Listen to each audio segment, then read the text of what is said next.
Hello and welcome once again to Gospel First. And today we're going to be focusing on Luke chapter 22. Have you ever had a moment where you felt like you were being pulled in two different directions at once? One voice telling you you're not enough, you're going to fail, and another whisper saying, I'm praying for you, you're not alone. That tension, that battle, is not new. It was happening the night before Jesus went to the cross, and it was happening inside one man, Peter. So let's find out what happened.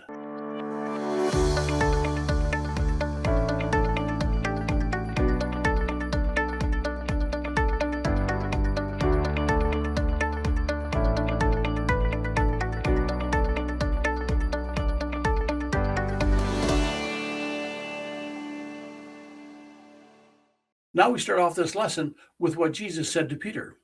He said, Simon, Simon, Satan has asked to sift you all as wheat. But I have prayed for you, Simon, that your faith may not fail.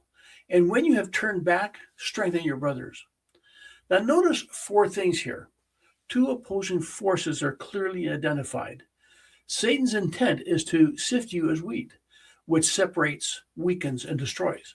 Christ's intent is, I have prayed for you, which preserves, strengthens, and restores.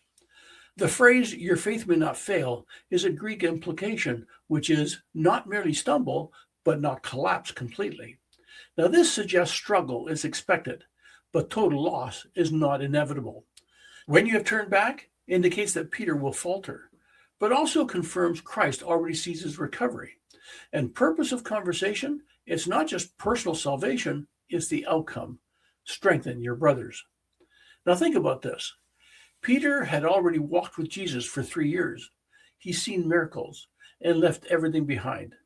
Yet Jesus still says, when you have turned back. Now that tells us something important. Conversion is not a one-time event. It is a deepening process. Now what does conversion really mean? Well, there's a Latin root. Convertere is to turn completely. Not partial change, not surface belief, but a full reorientation of the heart. Think of it like driving. You're not converted if you slow down. You are converted when you turn around. Notice the learning cycle here. Jesus uses a pattern that is consistent with how real transformation happens.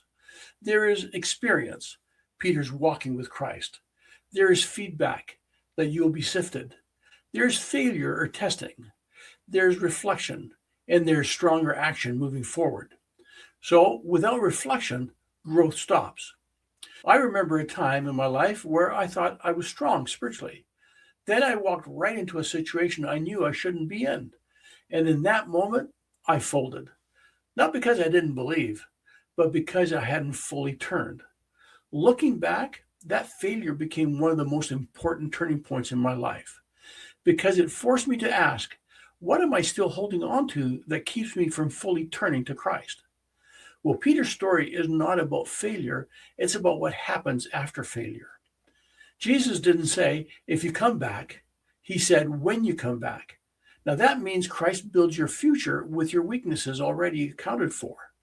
So in closing, here's my invitation for you. Ask yourself today, what is something I still haven't fully turned away from? What is Christ inviting me to let go of? Where do I need to turn back more completely? Because your turning will one day become someone else's strength. Well, that's it for another day. Thank you for staying faithful to the journey. May the Spirit continue to fill your heart and draw you closer to Jesus Christ.